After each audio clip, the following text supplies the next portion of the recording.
በዚህ ቦታና በአዲስ አበባ ቦሌ ኢንተርናሽናል ኤርፖርት 38 ኪሎ ሜትር ርቀት አለ። በዚህ ርቀት ውስጥ የምንገነባው ሃይዌይ ከአዲስ አበባ አዳማ ከገነባነው ሃይዌይ ጋር በብዙ ነገር የሚለይ ይሆናል። አንደኛ ከአዲስ አበባ አዳማ የሚሄደው ሃይዌይ በእያንዳንዱ መስመር 3 መኪና የሚያስተናግድ በድምሩ 6 መኪና መሄጃና መምጫ ያለው ሲሆን ከዚህ ወደ ቦሌ የሚሄደው በእያንዳንዱ አቅጣጫ 6 መኪና በድምሩ 12 መኪና የሚያስተናግድ እጅግ ዘመናዊና ባደጉት ሀገራት የምናየውን አይነት ሃይዌይ የምንገነባ ይሆናል።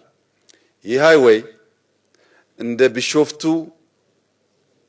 እንደ አዳማ፣ እንደ አዲስ አበባ ሃይዌይ ከመንገዱ ቀጥሎ ግንባታዎች የምናይበት ሳይሆን ከመንገዱ ቀጥሎ በእቅድ በእውቀት የሚሰሩ ጥልቅ የግሪን ሌጋሲ አሻራዎች ያሉት ከዚህ ኤርፖርት እዛ ኤርፖርት እስከሚገባ ድረስ ሙሉ በሙሉ ግሪን ኢንቫይሮንመንት እያየን የምንሄድበት ይሆናል።